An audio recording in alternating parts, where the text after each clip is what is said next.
కావ్య దగ్గరికి రాజైతే వస్తూ ఉంటాడు. "ఏంటి సర్ప్రైజ్ చెప్తావా? చెప్పవా?" అనైతే అడుగుతూ ఉంటాడు. ఆ మాటకి "మీరు నైటంతా పడుకోలేదు కదండీ! ఆ మాట చెప్పిన నుంచి నాకు తెలుసు మీరు నైటంతా పడుకోలేదని" అని అంటూ ఉంటాడు. "సరేలే నువ్వు సర్ప్రైజ్ అన్నావు కదా! ఏంటో చెప్పు" అనేది అంటూ ఉంటాడు. "సర్ప్రైజ్ కదండీ! చెప్పడం కాదు చూపిస్తాను" అని అయితే అంటూ ఉంటుంది. ఆ టైంలో బామ్మయితే అక్కడికి వచ్చి "కావ్య సర్ప్రైజ్ అని ఏదో అన్నావు కదా! దానికి రెడీ అవుతున్నావా?" అని అంటూ ఉంటుంది. "ఆ! బామ్మగారు మర్చిపోయాను రెడీ అయ్యి వెళ్ళాలి కదా!"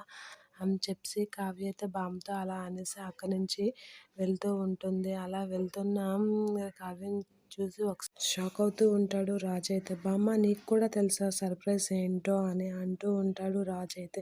ఆ మాటలకి బామ్మయితే "ఆ! తెలుసురా కానీ సర్ ఏమి అనంటే చెప్పు బామ్మ సర్ప్రైజ్ ఏంటంటే" "తెలుసు కానీ ఏంటనేది తెలీదురా" అని అంటూ ఉంటుంది. కావ్య అయితే రెడీ అవుతూ ఉంటుంది. అక్కడికి వెళ్ళి సర్ప్రైజ్ ఏంటో చెప్తావా చెప్పవా అనేది అంటూ ఉంటాడు. ఆగండి వెళ్ళాలి ఎయిర్‌పోర్ట్‌కి ఫ్లైట్ వచ్చే టైం అయింది అని చెప్పేసి అయితే అంటూ ఉంటుంది. ఏంటే ఏం మాట్లాడుతున్నావు చెప్పేసి వెళ్తావా వెళ్ళవా అని అయితే అంటూ ఉంటాడు. చెప్తానులెండి అటు నుంచి వచ్చాక అని అంటూ ఉంటుంది కావ్య.